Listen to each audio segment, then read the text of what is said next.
Assalamualaikum warahmatullahi wabarakatuh. Jumpa lagi di calon lurah, channelnya calon lurah-lurah terbaik. Oke, teman-teman, semoga dalam keadaan sehat walafiat, sehat selalu ya. Sukses selalu, amin.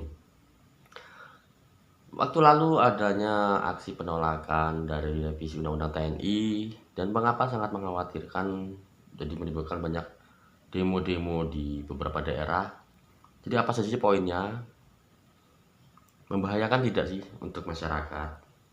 Ayo kita coba lihat pengamatan dari pengamat politik Adi Prayitno. Bismillah. Kali ini saya mau bicara tentang akhir dari kekisruhan, akhir dari kontroversi yang terkait dengan revisi Undang-Undang TNI yang saya kira dalam seminggu ini menjadi isu yang paling kontroversial, paling banyak disorot, terutama oleh kalangan-kalangan aktivis, kemudian pro-demokrasi, kalangan akademisi, dan juga kalangan-kalangan kampus yang dikhawatirkan dengan adanya revisi Undang-Undang TNI ini justru akan mengembalikan kehidupan politik kita seperti zaman Orde Baru, Ini yang takutkan atau ya. ada istilah lain yang disebut dengan dui fungsi ABRI atau dui fungsi TNI. Saat itu memang harus diakui, ABRI saat itu menjadi posisi yang cukup strategis dalam menentukan keputusan-keputusan politik strategis yang digunakan oleh negara untuk kepentingan mereka. Itulah yang kemudian membuat kenapa para aktivis, para kelompok civil society, dan kalangan-kalangan masyarakat sipil termasuk Harus kalangan kampus khawatir itu lah melakukan intinya penolakan ya. supaya dalam revisi Undang-Undang TNI itu dui fungsi ABRI itu tidak dihidupkan kembali.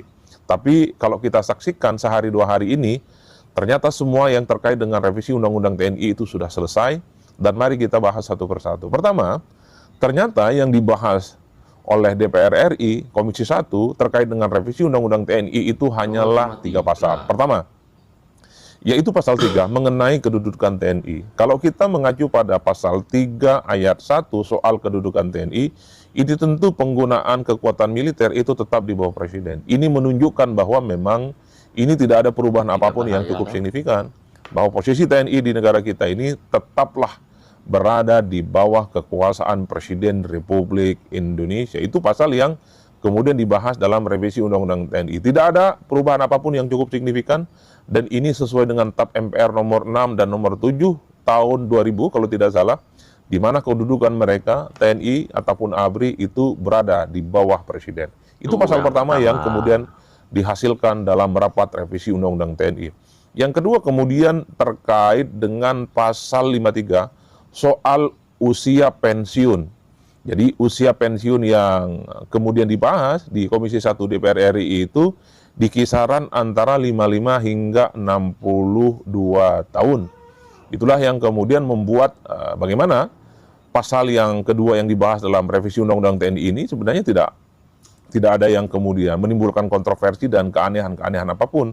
Karena sepertinya pasal 53 ini mengacu pada pasal-pasal yang lain di kementerian yang lain. Memang usia yang terkait dengan pensiun ABRI dan TNI itu di kisaran 55 hingga 62 tahun.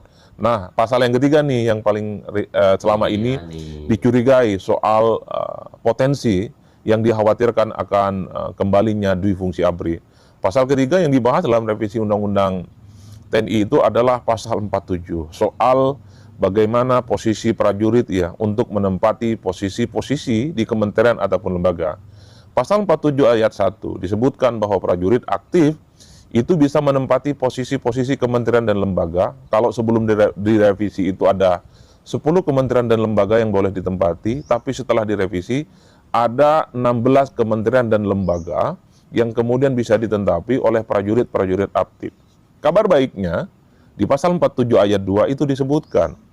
Jadi, prajurit-prajurit aktif yang menempati posisi-posisi sipil, mereka itu wajib hukumnya mundur ataupun pensiun dini. Nah, ini tentu adalah langkah maju.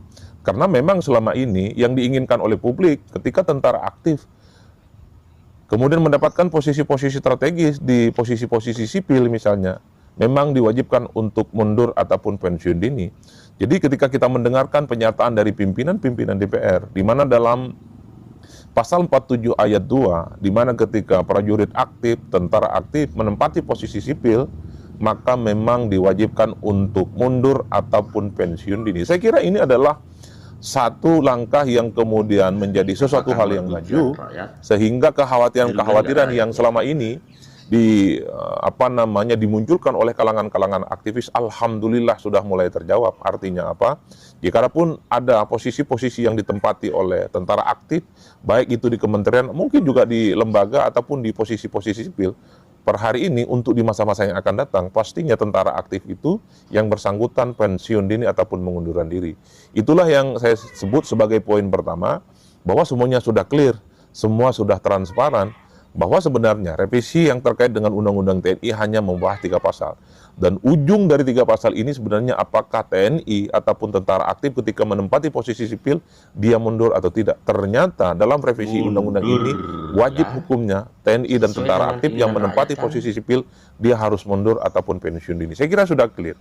Sehingga kekhawatiran-kekhawatiran yang selama ini disampaikan oleh kawan-kawan aktivis pegiat demokrasi, termasuk saya misalnya, itu tidak terjadi. Dan alhamdulillah DPR mendengarkan aspirasi ini semua. Itu yang pertama. Nah yang kedua, saya kira perlu saya untuk mengulang, apa sih sebenarnya yang disebut dengan dui fungsi ABRI? Ini yang dianggap sebagai momok menakutkan di kalangan aktivis pegiat demokrasi dan aliansi masyarakat sipil yang selama ini cukup aktif memberikan protes dan perlawanan. Nah kalau kita mau jujur, sebenarnya dui fungsi ABRI ini kan terjadi dalam praktik politik di zamannya Pak Harto. Terutama ketika Pak Soeharto itu menjadi presiden selama 32 tahun. Saat itu memang ABRI itu menempati posisi-posisi yang cukup strategis, terutama dalam memutuskan keputusan penting. Bahkan di zaman Orde Baru itu ada istilah yang disebut dengan ABG. Jadi keputusan politik itu yang bisa menentukan cuma ABG. Satu ABRI, yang kedua itu birokrasi, yang ketiga itu adalah Golkar. Jadi tiga instrumen inilah yang kemudian membuat kenapa posisi ABRI di zaman Orde Baru itu cukup powerful, cukup strategis, sehingga peran-perannya di ranah-ranah politik cukup signifikan. Inilah yang dikhawatirkan oleh kalangan aktivis. Kalau ada revisi Undang-Undang TNI, posisi-posisi Nah, itu tadi poin-poin apa yang sudah direvisi di Undang-Undang TNI. Jadi gimana komentar teman-teman? Silahkan tulis di bawah.